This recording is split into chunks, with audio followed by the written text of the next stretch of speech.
नमस्कार, मैं हूं आकर्षण उपल और इस समय आप ये सीधी तस्वीरें देख रहे हैं करनाल के आर्य मिष्ठान भंडार से, जहां पर आप देख सकते हैं कि कांग्रेस के पूर्व प्रदेश अध्यक्ष अशोक तंवर यहां पर पहुंचे हैं। मीडिया से बातचीत अभी कुछ देर पहले उन्होंने की और फिलहाल जो यहाँ की लस्सी का जायका है वो ले रहे हैं और भटूरे छोले भी यहाँ पर खाएंगे। और फिलहाल जो मुद्दे को लेकर यहाँ पर पहुंचे थे वो था बड़ौदा उपचुनाव। क्या कुछ उस बारे में कहते हैं इसके लिए भी बात करेंगे, लेकिन फिलहाल उन्होंने अपनी ही पूर्व कांग्रेस पार्टी पर जमकर निशाना साधा, बीजेपी को भी घेरे में लिया और सीधे तौर पर बड़ौदा उपचुनाव को लेकर बड़ी कुछ बातें कही। उसके लिए अभी जुड़ेंगे अशोक तंवर से, क्या कुछ इस बारे में कहते हैं। फिलहाल लस्सी का जायका ले रहे हैं और भटूरे छोले यहाँ पर खाएंगे। करनाल के आर्य मिष्ठान भंडार की ये तस्वीरें हैं। तमाम जो पत्रकार साथी हैं उन्हीं के साथ चाय नाश्ता करने के लिए पहुँचे थे, लेकिन चाय नाश्ता तब्दील हो गया है लस्सी के साथ नाश्ते में। तो अभी आपने तस्वीरें देखी कि कांग्रेस के पूर्व प्रदेश अध्यक्ष और लोकसभा के पूर्व जो सांसद हैं सिरसा से अशोक तंवर, उन्होंने अभी लस्सी पी, नाश्ता किया और क्या कुछ कहते हैं बड़ौदा उपचुनाव को लेकर वो उनसे बात करते हैं। तंवर साहब सीएम सिटी करनाल में पहुंचे हैं, क्या कुछ एजेंडा है, क्या कुछ मुद्दे रहे, बड़ौदा उपचुनाव आ रहा है, किस तरफ रुख रहेगा तंवर साहब का? देखो, अभी तो आर्य मिष्ठान भंडार मेरा बड़ा फेवरेट जगह है। जब भी मैं करनाल आता हूँ तो यहाँ आता हूँ, लस्सी बड़ी ज़बरदस्त लस्सी है। मेरे ख्याल से कोई शायद ही एक दो कोई और शहर होगा हरियाणा का जहाँ इतनी स्वादिष्ट लस्सी मिलती हो। तो खाएंगे पिएंगे तगड़े होंगे, जभी तो जुल्मी सरकार से लड़ाई लड़ेंगे। और जहाँ तक बड़ौदा चुनाव का सवाल है, वो तो कांग्रेसियों ने पहले ही मिल करके तय कर दिया कि भाजपा को जिताना है। तो यही साठगांठ है। साठगांठ से पहले उम्मीदवार बताते थे कि भाई योगेश्वर दत्त लड़ेंगे, अब बेचारे की टिकट काटने की तैयारी है। और जा करके खिलाड़ियों को, खिलाड़ी जो देश का सम्मान है, हमारा स्वाभिमान है, वो ऐसे निकम्मे लोगों को, भ्रष्टाचारियों के सामने बेचारे जा के वो टिकट मांग रहे हैं। अब उनकी जगह बता रहे हैं सूत्र। बाकी सूत्रों का कितना वो है कि अब रामविलास शर्मा अगले उम्मीदवार होंगे और वो जो वैद साहब है उनका कांटा निकालने की तैयारी है। मिलकर जिस तरह से आप कह रहे हैं कि कांग्रेस सपोर्ट कर रही है बीजेपी को, लोग कह रहे हैं कि तंवर साहब भी बीजेपी को ही सपोर्ट कर रहे हैं, तभी कांग्रेस के खिलाफ बोल रहे हैं। नहीं तो जिस पार्टी ने आपको टिकट दी, सांसद बने, उस पार्टी के प्रदेश अध्यक्ष रहे, फिर भी कांग्रेस के ऊपर इतना करारा वार आप करते हैं। करारा तो उनको खुद पता है। मैं तो आज तक कभी मोदी से नहीं मिला, कभी अमित शाह से नहीं मिला। मेरे भतीजे की शादी में कभी मोदी नहीं आया। ठीक है, कौन मिला हुआ है? ये सोनिया गांधी, राहुल गांधी, प्रियंका गांधी से पूछो, और उनकी क्या मजबूरी है ये वो बता सकते हैं। तो ये तो साफ मिले हुए हैं। अभी 1.5 महीने 2 महीने भी पहले मिल गया है। बेटे को राज्यसभा जितवाई बीजेपी ने, उसका धन्यवाद करके आए। उनके जो केस चल रहे थे वो सारे बंद हो गए, उसका धन्यवाद करके आए। तो कौन मिला हुआ है? हम तो जो मिले हुए हैं। हमारी तो हमेशा लड़ाई भारतीय जनता पार्टी से रही। और जब लोग मिल करके साठ-गांठ करके भारतीय जनता पार्टी से लड़ने लग गए, किसान मजदूर गरीब का ख्याल उन्होंने छोड़ दिया, कर्मचारी उनकी दुर्गति होगी, अर्थव्यवस्था खत्म होगी, तो हमने कहा भाई मोर्चा खोलना पड़ेगा। तो आपको अफसोस हो रहा है कि भी राहुल गांधी या सोनिया गांधी मोदी जी से मिलते हैं फाइलें बंद करवाने के लिए अपनी? अरे भैया, मोदी से कौन मिला है? वो क्यों मिले? मैं कह रहा हूँ उनको पता है कौन मिला है। और कौन मिला है? पूर्व मुख्यमंत्री मिला है। आप लोगों को पता है, बेचारे उनको क्यों टारगेट करते हो हमेशा? ये जो निकम्मे लोग हैं उनको टारगेट किया करो आप लोग। बड़ौदा उपचुनाव जाट वर्सेस नॉन जाट की बात सामने आ रही है। आपने भी अभी बड़ी बात कही कि रामविलास शर्मा को बीजेपी उतारने की तैयारी में है। क्या लग रहा है कि जो फिर से कम्युनिज्म है वो एक बार फिर से बड़ौदा चुनाव में हावी रहेगा? क्योंकि कांग्रेस भी ऐसा लग रहा है कि शायद जाट उम्मीदवार को उतार सकती है, इनेलो भी जाट उम्मीदवार को उतार सकती है। देखो, ये जात पात में हम लोगों का विश्वास नहीं है। ये तो भारतीय जनता पार्टी ने ये चीज़ें चलाई हुई है। हर कुछ निकम्मे कांग्रेसी भी इसमें शामिल हो जाते हैं इस तरीके से। इसीलिए साठ-गांठ करके ये साझा उम्मीदवार है कांग्रेस और बीजेपी का। घोषणा तो किसी और नाम पे होगी, लेकिन यहाँ तो ये ऐसे ही करते हैं, पीछे से किसी और की मदद करते हैं, बगल में छुरी रखते हैं लोग और पीठ में छुरा घोंपते हैं। तो इसलिए सावधान हो जाओ जो भी है। ये तो पहले भी, आज तो न 2014 का जब चुनाव था बड़ौदा का, तो भी इनकी श्री कृष्ण हुड्डा जी की, जो आज हमारे बीच में नहीं रहे, उनकी उस समय भी टिकट काटना चाहते थे। वो तो हमने स्टैंड लिया तब। अब फिर साजिश कर रहे हैं उनके खिलाफ। तो सर, जिस तरह से आप एक किस्म से भूपेंद्र सिंह हुड्डा जो पूर्व मुख्यमंत्री हैं उनके ऊपर निशाना साध रहे हैं, लेकिन हुड्डा ने तो मनोहर लाल खट्टर को चुनौती दी है कि अगर आप चुनाव लड़े तो मैं भी बड़ौदा उपचुनाव में चुनाव लड़ने के लिए आ जाऊंगा। ये सिर्फ आप जैसे भाइयों को भगाने के लिए, हरियाणा की जनता को गुमराह करने के लिए ये बात बोली जाती है, मीडिया में स्पेस लेने के लिए। बाकी तो ये सिर्फ कहने की बातें हैं। अगर इतनी हिम्मत है तो आ जाओ ना मैदान में, मैं लड़ूंगा सामने। और मैं ये कह रहा हूँ, ये तो ये कह रहे हैं इस्तीफा दो, भाई इस्तीफा देने की जरूरत क्या। रणदीप सुरजेवाला जब चुनाव लड़े थे जींद में तो इस्तीफा दिलवाया था क्या हमने? लड़वाया था। दोनों आ जाए, लड़ ले मैदान में, आके देखें। बड़ौदा की जनता बताएगी कि कितना विकास किया है, कैसे उनको ठगा है। आज चुनाव के समय में जा कर के वायदे करने लग गए, सड़कें टूटी पड़ी है सारी, कोई वहाँ ना कोई उद्योग है, ना कोई किसी तरह का अच्छी शिक्षा की व्यवस्था है, ना कोई बढ़िया स्वास्थ्य की सेवाएं हैं। तो ये दोनों का ही तो है, ये किसी और किसने किया है? यानी भूपेंद्र सिंह हुड्डा अगर चुनाव लड़े तो आप भी लड़ेंगे, आप ये कह रहे हैं? मैं कह रहा हूँ, मैं अशोक तंवर 2 लाख बन के लड़ेंगे। आओ ना मैदान में। अभी तो बाद में तो फिर कह देंगे भाई हमारा ये हो गया वो हो गया। अभी भी फैसला, अभी तो टिकट अनाउंस कहाँ हुई है, करवा लेने टिकट।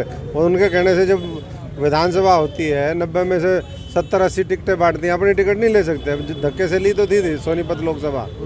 तो आओ फिर मैदान में। तो आप देख सकते हैं कि किस तरह से निशाना साध रहे हैं। एक और मैं बात पूछना चाहूँगा तंवर साहब, जिस तरह से आप बात कर रहे हैं, आपका सपोर्ट किस तरफ रहेगा? बड़ौदा आप भी गए होंगे, आपके भी सपोर्टर हैं वहाँ पर, आपका रुझान किस तरफ है? आप अपना जो पक्ष के लोग हैं उनको किस तरफ वोट करने के लिए बोले? मैं तो वहाँ देख करके आया, मैं ये देख के आया, वहाँ लोग बीजेपी को हराना चाहते हैं, जनता हराना चाहती है। लेकिन कांग्रेस के जो बड़े नेता हैं, बड़े तो क्या हैं, इन्होंने तो पूरे देश में नाश किया है। ये लोग बीजेपी से मिल करके बीजेपी को जिताना चाहते हैं। तो ऐसे में पंचायती उम्मीदवार, अच्छा उम्मीदवार कोई होगा जिसने संघर्ष किया होगा, लोगों की पसंद का होगा, तो अशोक तंवर उसके साथ जाके खड़ा होगा।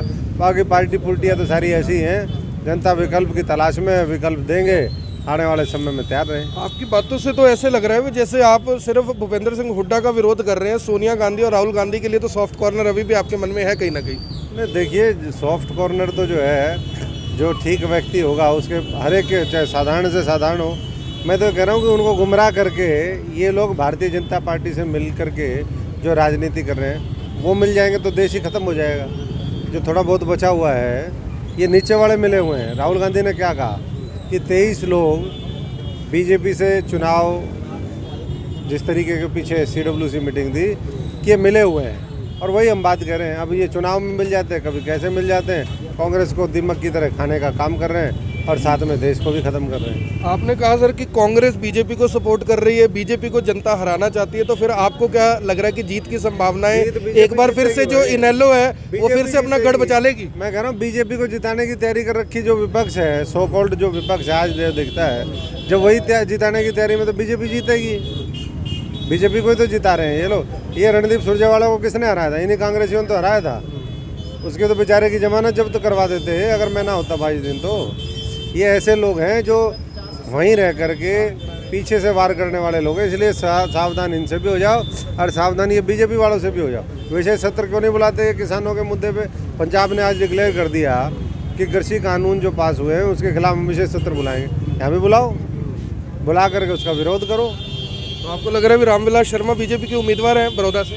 सूत्र बताते हैं, बाकी उम्मीदवार कोई भी हो वो वाली बात है, ये जिताएंगे बीजेपी को ही। जिताएंगे बीजेपी को। आखिरी सवाल है सर, आपने निशाने पर अनिल विज को भी लिया। अनिल विज की जो ये कार्रवाई है, जिस तरह ADGP लेवल के बंदे के ऑफिस में छापा मारना, उनसे चार्ज वापस लेना, इसको किस तरह से देखते हैं? क्या एक गृह मंत्री इस तरह से करे तो ठीक है? ADGP स्तर के अधिकारी जिनको कुछ ही दिन पहले राष्ट्रपति अवार्ड उन्हीं के रिकमेंडेशन से मिला था, उन्हीं के दफ्तर में छापा मारना किस तरह से देखते हैं इसको? छापा छापी तो कहीं गड़बड़ हो तो छापा मारने में कोई दिक्कत भी नहीं है, लेकिन ये जो है जिस तरीके से अनिल विज काम कर रहे हैं उनका कांटा निकालने के लिए ही रामविलास शर्मा को लेके आ रहे हैं। रामविलास शर्मा को आपको लग रहा है भी शायद गृह मंत्री बना देंगे? अब क्या बनाएंगे क्या नहीं, पहले भी नंबर 2 थे सरकार में और वो सेटिंग है बढ़िया वाली। तो कांटा किसका निकलेगा, कब निकलेगा, ये कांटे का जो मुहावरा है ये भी उन्हीं का ही है। तो कांटा लगा और कांटा निकला, किसका निकलेगा, किसको लगेगा, कहाँ चुभेगा, कितना दर्द होगा, ये तो समय बताएगा। आखिरी सवाल है सर, आपका ज़्यादा समय नहीं लेंगे। मुख्यमंत्री जी के विधानसभा शहर में आप करनाल आए हुए हैं, क्या कुछ करनाल को देखकर कुछ तस्वीर बदली हुई लग रही है? लग रहा है कुछ विकास हुआ है करनाल में? देखिए, तस्वीर तो कोई खास बदली लगी नहीं। अभी तो कोरोना काल में लोग परेशान हैं, बाकी धीरे धीरे जो है अब कोरोना को भारतवासियों ने समझ लिया है, धीरे धीरे निकले। सरकार तो राम भरोसे चल रही है, किसी को पता हमला करने से बच रहे हैं आप? नहीं, हमला तो हम तो कह दिया ना, आओ ना चुनाव लड़ो, विकास किया है, यहाँ किया वहाँ किया। किसी के जो गलत है अशोक तंवर उसको किसी को नहीं छोड़ता और जिस पे हमला करना वो करता है, पूरा मजबूती से करता जुबानी हमला। है। नहीं जुबानी क्या और क्या मेरे से भाई, मैं कोई ऐसा तो नहीं कि किसी के जाके मैं तो अहिंसा में विश्वास करने वाला हूँ। और लठैत गुंडे वो तो दूसरों के पास थे, तो आया फिर ये पुलिस के पास। इनके अभी जो पिपली में हुआ था, हेलमेट पहन के जीन्स पहन करके लठ मरवा रहे, दोनों तो गुंडे तो इनके पास हैं। तो हम तो लोकतंत्र और जो है अहिंसा में विश्वास करने वाले इसी तरीके से। लास्ट टाइम सर आपका मोरनी में इंटरव्यू लिया था, आपने कहा, मैंने पूछा था आपकी रणनीति क्या रहने वाली है, अपनी पार्टी बनाएंगे या कहीं शामिल होंगे, आपने कहा था जल्द बताऊंगा। इस बात को भी 2-3 महीने हो गए हैं, तो कुछ विचार बना पार्टी बनाने का या क्या कुछ रहेगा? नहीं, मैं तो अभी घूम रहा हूँ पूरे हरियाणा में और लोग ये कह रहे हैं कि जी विकल्प तैयार करो और हम आपका साथ देंगे हर तरीके से आपके साथ। और हर वर्ग 36 बिरादरी संपूर्ण हरियाणा, वहाँ से हम पलवल से शुरू किया, हम महेंद्रगढ़, अभी मैं नारनौल होकर के आया, उधर पंचकुला यमुनानगर गए, हर जगह वो है। क्योंकि माफिया से लोग दुखी हो चुके हैं। माफिया कैसा, माइनिंग माफिया, ड्रग माफिया, भू माफिया, ये सरकार के जो छोड़े हुए माफिया, हर तरह का माफिया है और इनसे और किसी से कोई उम्मीद लोगों को है नहीं। कुछ पार्टियों के नेता संपर्क में भी हैं? संपर्क तो जो है बढ़िया आदमी के संपर्क में सारे रहते हैं। संपर्क में है? नहीं, सब आएंगे, संपर्क में रखेंगे, क्यों नहीं, संपर्क तो सबका चलता रहे। धन्यवाद तंवर साहब, बहुत बहुत। तो ये थे कांग्रेस के पूर्व प्रदेश अध्यक्ष अशोक तंवर, पूर्व सांसद सिरसा से अशोक तंवर। सीधे तौर पर मुख्यमंत्री जो पूर्व कांग्रेस सरकार में थे भूपेंद्र सिंह हुड्डा, उनके ऊपर निशाना जरूर साधा, खट्टर सरकार के ऊपर हमला किया, लेकिन सीएम के ऊपर सीधा हमला करने से कहीं ना कहीं बचते नजर आए। सीधे तौर पर कहा कि बड़ौदा उपचुनाव कांग्रेस बीजेपी को जिताना चाहती है, बड़ा अपने आप में बयान है। साथ ही साथ ये भी कहा कि रामविलास शर्मा कैंडिडेट हो सकते हैं, यानी कि फिर से जो जाट नॉन जाट की राजनीति है हरियाणा में एक बार फिर से बड़ौदा के अंदर देखने को मिल सकती है। लेकिन सवाल यहाँ पर यह है कि जो योगेश्वर दत्त है, जिन्होंने लंबे समय तक बड़ौदा के अंदर चुनाव प्रचार किया, गीता फोगाट ने खेल मंत्रालय के अपने एक पद से इस्तीफा दिया। सवाल ये है कि आखिर उनका क्या होगा, क्या उनके प्रचार का बीजेपी ने मिसयूज़ कर लिया या यूज एंड थ्रो किया गया। आप सभी लोगों से अपील, जो भी लोग इस खबर को, इस वीडियो को देख रहे हैं, इसे साथ के साथ शेयर जरूर करें। ये सीधी तस्वीरें आप देख रहे हैं करनाल से, जहां पर अभी अशोक तंवर IBN 24 पर लाइव थे और सीधे तौर पर उन्होंने बीजेपी सरकार और कांग्रेस के ऊपर जमकर निशाना साधा। आप देख रहे हैं IBN 24, मैं हूं आकर्षण उपल करनाल से, आप सभी के साथ लाइव। धन्यवाद।